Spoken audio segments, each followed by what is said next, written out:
Of all the stories that appear about you, I would guess about 90% are near enough untrue. Here's a chance to put a few things straight. You ready? I don't know. Have you or have you not ever had a boob job? Not. Really? Absolutely not. And it's not one of those things that I frown upon or I judge anybody for. If it's something I had done, it's something I'd be quite willing to say I had it done. It's not like a top secret. It's not like I would be the only person that ever had it done. I just haven't had it done. So are you quite flattered that everyone thinks you have? Yes. Actually, that's the one room I quite like. Have you ever had a nose job? Nose job? Wow. Never even heard that one. Clearly not, by the little conch I have here. I was going to say, get your money back. They call...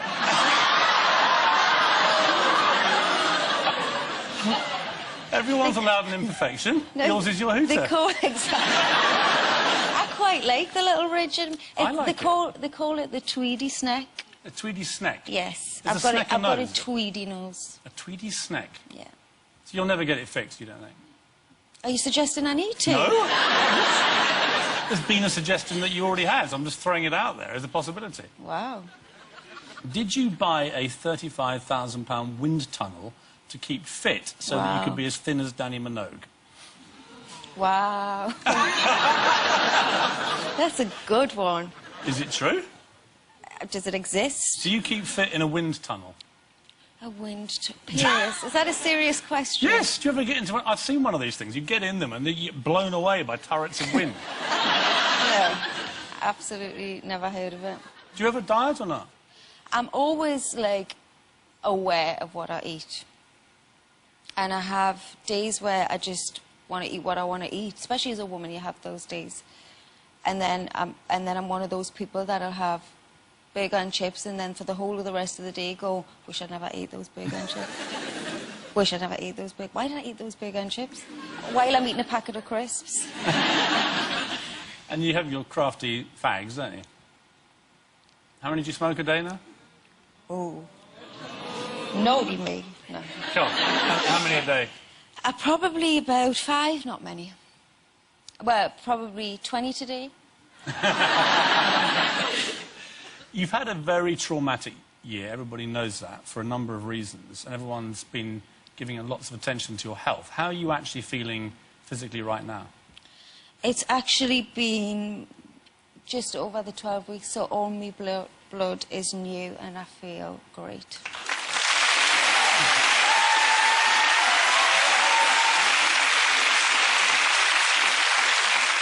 Are you back to your fighting best, do you think? Are you feeling 100%? I'm probably feeling 95, and I don't think for a long time I felt 100, so I'm definitely on my way. People knew that you were sick, then came the stories about malaria, but no one has ever really worked out the truth about this. Right. Now we're going to get the chance.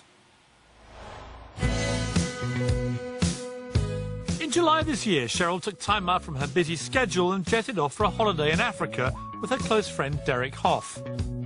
Cheryl and I decided to go to Tanzania on holiday. It was a fantastic time. We got a few little mosquito bites here and there, but we had taken the tablets and we thought, you know, everything would be okay.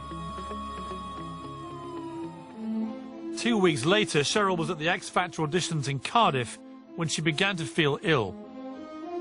We genuinely thought she had a hangover on the day. That's what somebody told us, so we were teasing her all day long. And we didn't think anything about it till the following day when I get a phone call to say that she's collapsed on a photo shoot. When I arrived at the photo session, I could tell she was so weak, she was grey, and for some strange reason I thought her face looked a bit puffy.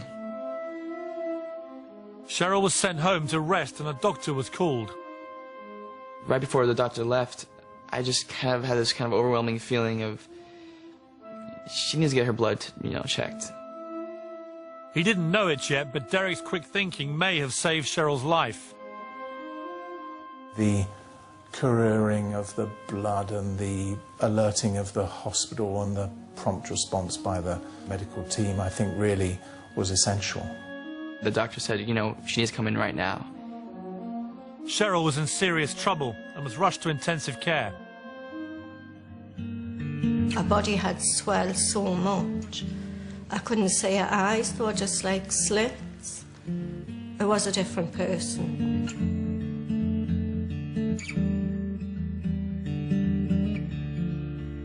Tests confirmed doctors' worst fears.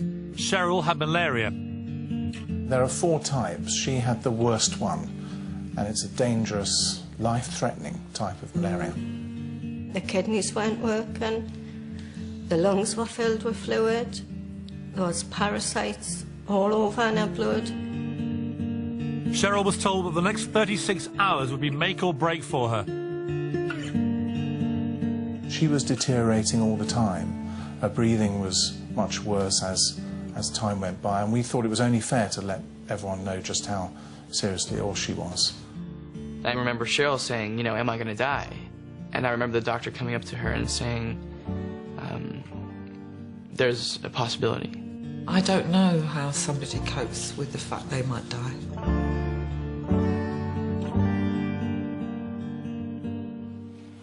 Oh.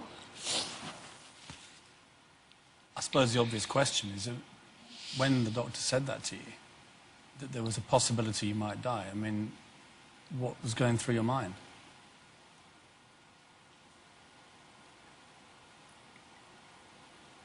I was just so weak and sick. I was actually thinking, if it's going to happen, please just hurry up. I wasn't scared. I was tired. I was exhausted. I'd been sick for a while, and I was just over it. I was over feeling so ill. Did you realise how serious it was? It was actually day after my birthday. I got the first symptoms, and I'd had 2-3 vodkas the night before, and I never drink. I'm not a drinker.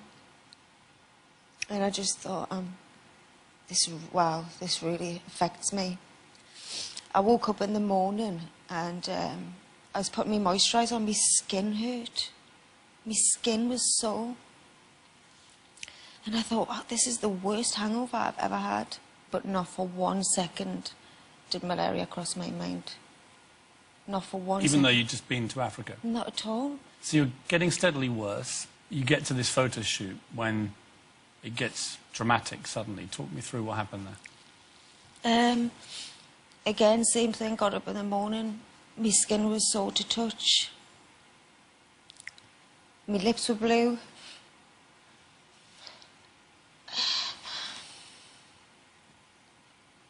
And I was drenched. And I got to the photo shoot, and the girl I work with, who knows me more than anybody, said, this is not right. We need to schedule some time off. I think you're exhausted.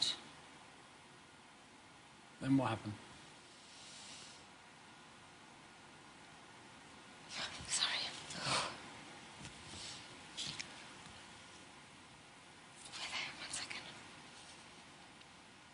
God, I really don't want it to be morbid.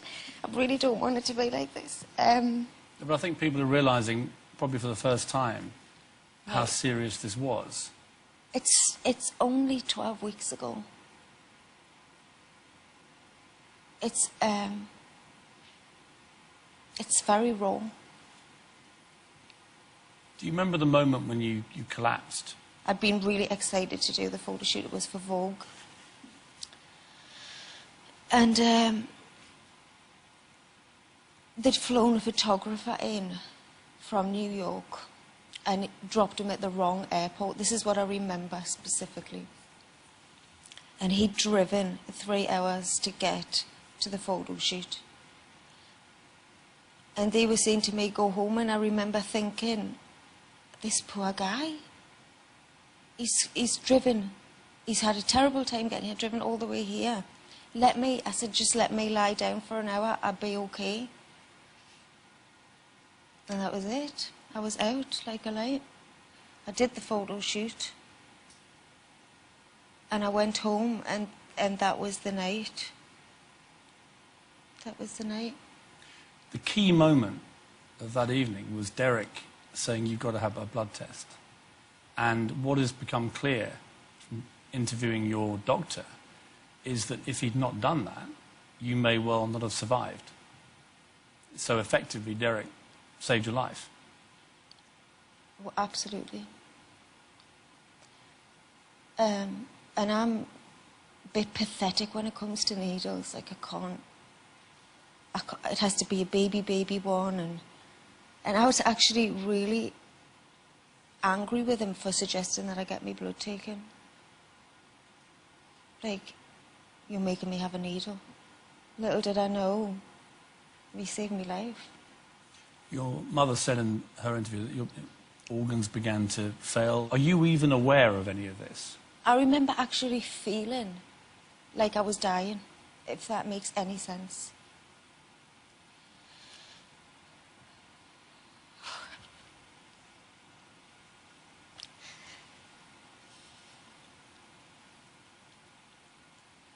And I just wanted to know the truth, was I? And out of all that, that's what I remember asking. It's a cliche, but does your life flash before you in a moment like that? What are you thinking? Your family around you? It doesn't seem real. It's very, very surreal. And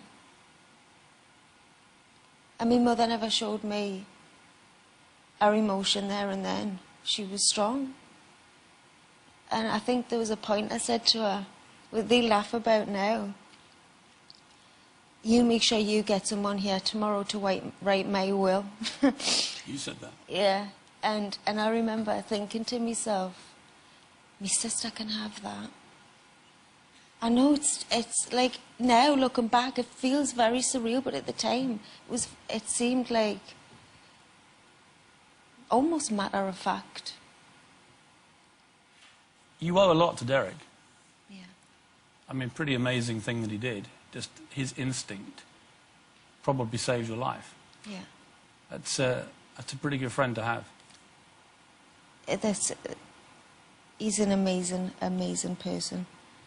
And I can never repay him for that. That's my life.